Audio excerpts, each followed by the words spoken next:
Europe's second longest river has now reached one of its lowest levels in the last century. And this is due to the severe drought across the continent.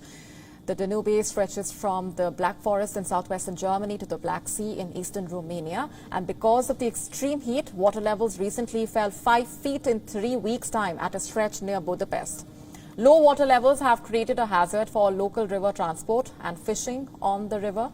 Water levels are so low that ships need to wait anchored upstream and downstream from the port and then travel one at a time through the last available fairway.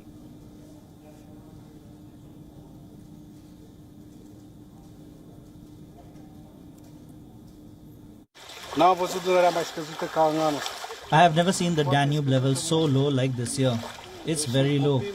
I was a kid and it was low, but not like this.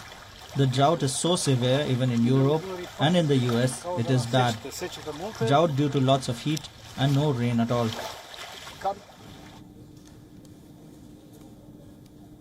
Further north, the Romanian capital is also surrounded by dried out fields. The area's leading water company has warned that the sudden drop could threaten the supply of drinking water. The extreme temperatures have also led to lower harvests and burdened Europe's ability to create its own energy supplies. There has been a major reduction in hydropower. The scorching weather has caused alarm across the continent. As heat waves have increased at a faster rate, scientists are pointing towards global warming playing a major role in changing the weather patterns.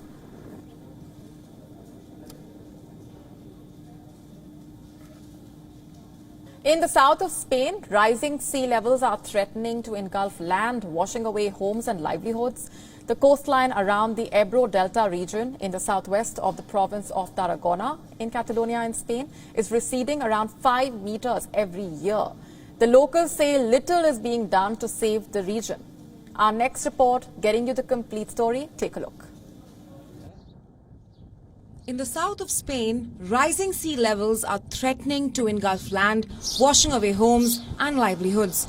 The coastline around the Ebro Delta region in the southwest of the province of Tarragona in Catalonia in Spain is receding around 5 meters every year.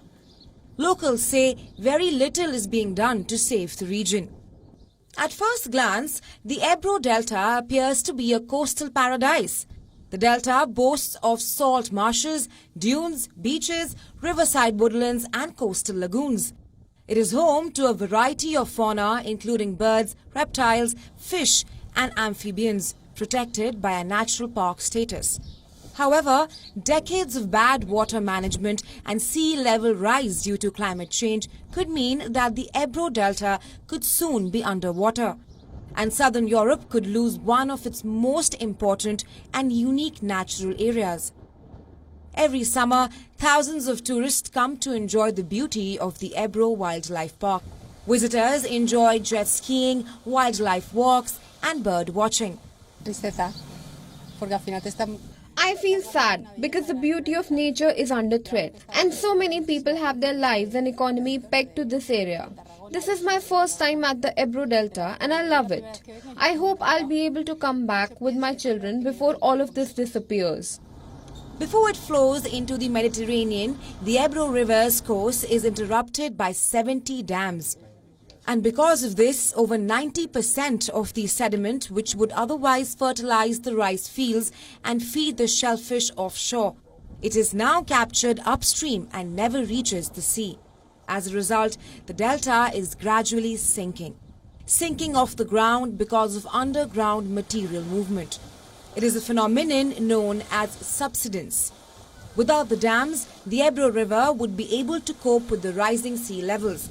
But the current situation is also threatening thousands of businesses and economic activities, including agriculture, fishing and tourism that are heavily dependent on the river. We are in a flatland at sea level, and we suffer the consequence of the inaction of different administrations, because in other EU countries they are taking action, like in the Netherlands since decades ago. But over here they've done nothing, and that has resulted in the sea invading our home.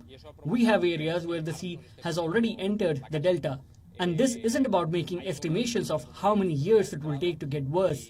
The problem is here, and we must act now. and action being taken by the government are intended to minimize the damage. In January 2020, the winter storm Gloria put the Ebro Delta in the spotlight. The most famous photo of the damage brought by the storm Gloria to the Delta was that of a restaurant at Marquesa Beach, which was left almost completely surrounded by water. We used to stand 800 meters from the sea, and now the sea is just outside a door because they did nothing. But I'm not the only one affected. It's the whole municipality. The Delta regression affects us all, not just me. The days of many such businesses are numbered. According to Catalonia's Polytechnic University, the Delta is currently experiencing what most beaches around the world will suffer by 2050 or 2070. In 2021, the European Union presented its Rest Coast project. The project aims to work on 12 coastal points, which need urgent action to tackle climate change. 3 priority sites have been highlighted. That is, Venice's Lagoon, the Wadden Sea in the North Sea and the Ebro Delta. How successful will this project be? That only time will tell.